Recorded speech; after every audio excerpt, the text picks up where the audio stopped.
Welcome everyone to the next session of microwave engineering. In this session we are going to see the introduction to the microwave devices and S parameters. We are going to see only the introduction of these devices because detailed study of these devices will be covered in the second, third and fourth module. So what are microwave devices? Microwave devices are those devices which are capable of generating electromagnetic radiation in the frequency range of microwave. These devices are classified into primary two categories: active devices and passive devices. Active devices means these devices require external energy for proper functioning, whereas passive devices do not need such external energy. Examples of passive devices are attenuators, couplers, phase shifters, antennas, and so on. Active devices are further classified into two subcategories: solid state devices and vacuum tubes. These two subcategories are based on nature in which they are constructed. Vacuum tubes are further classified into two subcategories: linear beam tubes and cross field tubes. Klystrons, traveling wave tubes, hybrid tubes, magnetrons, these are the examples of vacuum tubes. Solid state devices are further classified into more subcategories. Those subcategories are based on the type of device that is used for generation of electromagnetic radiation and the nature in which they are generated. So that those four categories are transistors, transferred electron, avalanche transit time, and quantum electronic. In transistors, we use bipolar junction transistor, field effect transistor, and high electron mobility transistor for generating microwave electromagnetic radiation. In transferred electron category, diodes are used for generating radiation of microwave frequency range. In avalanche transit time, we are again using diodes, but advanced version of diodes like Barrett diode, IMPACT diode, TRAPAD diode are parametric amplifiers or devices for generation of microwave frequency electromagnetic radiation. Then in the quantum electronic category, masers are used for generating microwave frequency radiation. What is maser? That we will see in the coming slide. As you can see here in this category, semiconductor device as well as ruby is used for generating the microwave frequency. Now in this active devices, vacuum tubes work on a principle of ballistic motion of electrons in a vacuum under the influence of electric field or magnetic field. Meaning of this is that when we apply electric field or magnetic field to the vacuum tubes, it generates a ballistic motion of electrons inside the tube, and this motion of electron generates the electromagnetic radiation which is in the microwave frequency range. So these devices work in the density modulated mode rather than current modulated mode.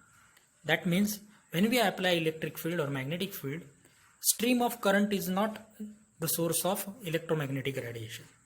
Rather, the flying of electron through the tube generates the microwave radiation.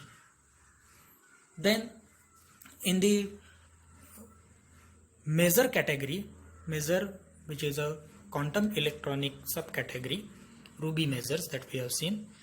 What is a maser? Maser is a device similar to laser. We all know what is laser is, except that it works at a microwave frequency. That means maser is the same to laser, but it generates a signal at a microwave frequency compared to laser generating frequency in the X-ray spectrum. Then solid states also include transistors such as BJT, FET, HEMT, as we have seen in the previous slide, but at a lower frequency. Diodes can also be used, different versions of diodes that we have seen: tunnel diodes, gun diodes, IMPACT, Barrett, and so on. All these devices are the source of microwave energy. This microwave energy will be used for communication in microwave systems. Exactly, microwave system consists of.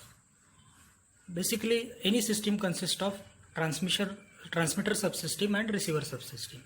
Same applies to microwave system.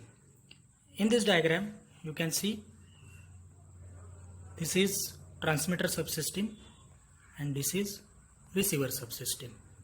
In the transmitter subsystem, we have a source of microwave energy, any device like vacuum tube, solid state device, diode, gun diode, anything. Then it has a passive device also called as attenuator for improving the quality of microwave energy. And at the end of transmitter subsystem, you can see transmitting antenna, which will be able to transmit the microwave signal wirelessly. In the receiver subsystem, the transmitted microwave signal is received by the receiving horn antenna. Then it is terminated by a waveguide termination and applied to the further processing. This entire structure is known as a waveguide. We will see details of waveguide in the upcoming sessions, but this is what microwave system look like. In order to design a good system and conduct a proper test of it, a knowledge of basic components involved is very much essential. Therefore, we describe microwave components such as resonators, cavities, strip lines, and so on in detail in upcoming modules. Conventional transmission lines are commonly used for transmitting the microwave energy, but these transmission lines cannot propagate very high frequency microwave signals due to skin effect. If you have watched the first video, in that we have discussed what is skin effect. At very high frequency, signals have a tendency to transmit through or to propagate through outer layer of conductor, that is the skin effect. So as microwave is very high frequency range, transmission lines are not actually as useful in its original form. So generally waveguides are preferred compared to transmission lines. Then when such microwave systems are deployed or before they are deployed, one must test them for proper functioning. So to analyze the entire system, we can use scattering parameters.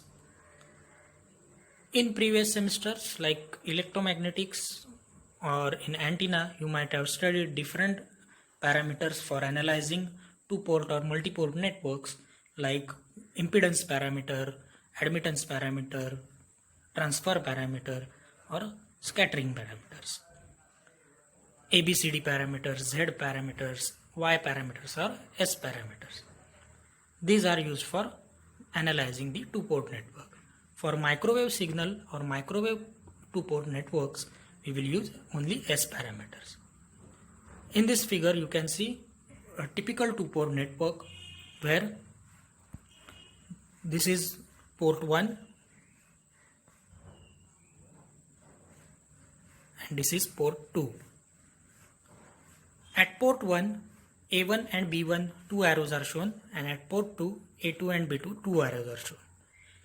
The naming convention A is used for incident signals, incident microwave signals. That means A1 represents a microwave signal applied to port 1, whereas A2 represents microwave signal applied to port 2. Then B naming convention represents reflected signals from respective port. For example, B1 represents microwave signal reflected from port 1, whereas B2 represents microwave signal reflected from port 2. Now, using this relation between A1 and B1, that is relation between relation between A and B, we can define S parameters. Because when we talk about analyzing a network, the relation between incident wave and reflected wave is important. If we apply a particular signal to a port, how much of that signal is coupled to the succeeding port and how much of the signal is reflected back from the port is very important. So in this case, if a signal is applied on port 1, how much part of that particular signal will get transferred to port 2 and how much part of that particular signal will reflect back from port 1, that is nothing but analysis of our two-port network. So that is nothing but S parameter which relates A with B. So let's see what is their relation.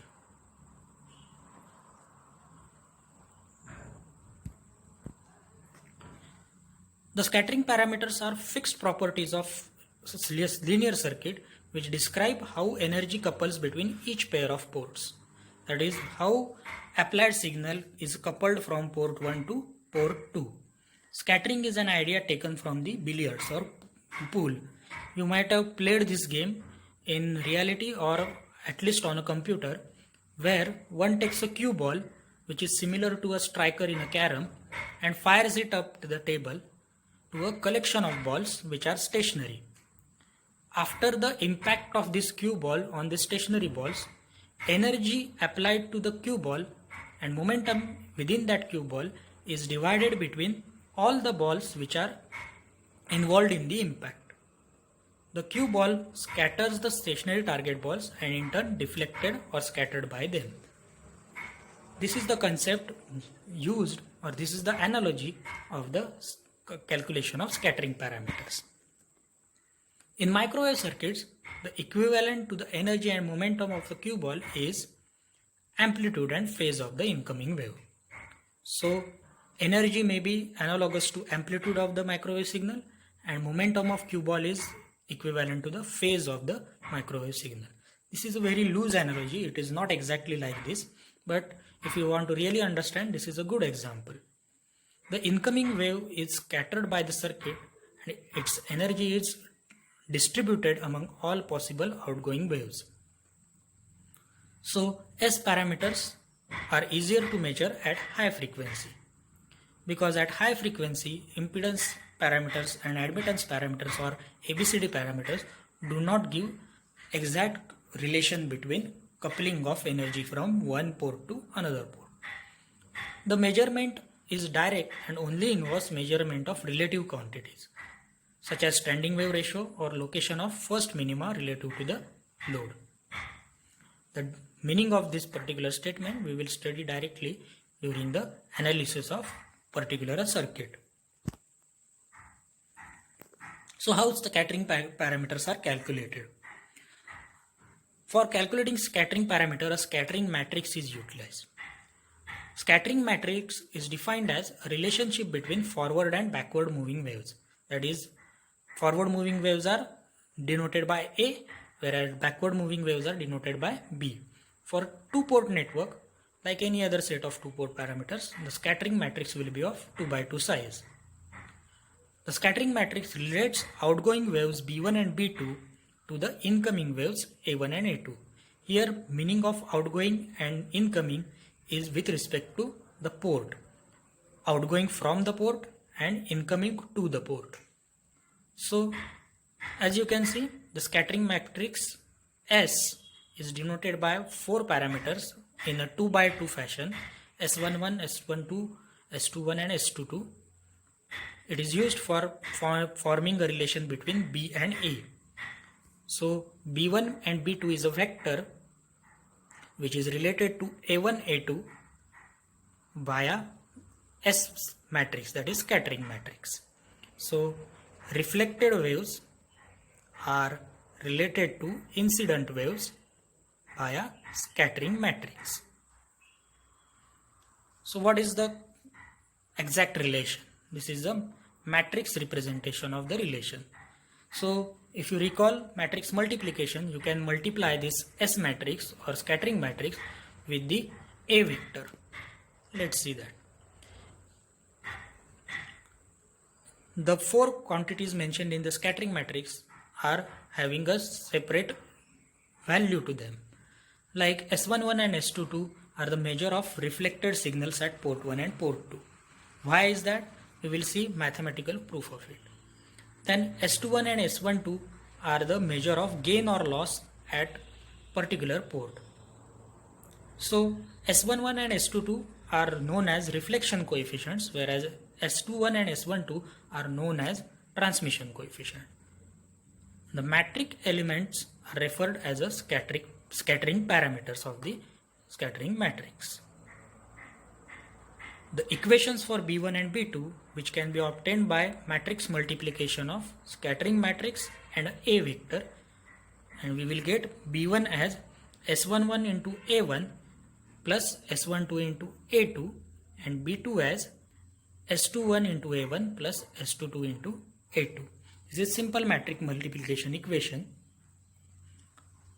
So using these equations of B1 and B2, we can calculate our scattering parameters S11, S12, S21 and S22. First, we will make A2 0. That means we will match port 2 with a load. That means there is no incident wave on a port 2. When we do that, we can find S11 by equation of B1. So S11 is calculated as B1 upon A1 when A2 is equal to 0. That means port 2 is matched. Similarly, S12 can be calculated by making A1 equal to 0. That means A1 port or port 1 is matched to a load. So S12 is calculated B1 upon A2. Similarly, S21 can be found B2 upon A1 and S22 can be found as B2 upon A2. So these are the 4 scattering parameters which will be utilized to describe a 2-port network used in microwave communication circuit. Now let's define these scattering parameters in terms of voltages. So let's define the vector V plus, V positive or V plus we can call. Let's define vector V plus as incident forward wave on each transmission line connected to the port, and V minus as a reflected wave connected to the port. So V plus means forward wave and V minus means scattered wave, or V plus means incident wave and V minus means reflected wave. Hence B1 becomes V1 minus and B2 becomes V2 minus. B1 and B2 are reflected points, so V1 and V2 will also be a reflected waves. Similarly, A1 becomes V1 plus and A2 becomes V2 plus. So these are both transmitted waves.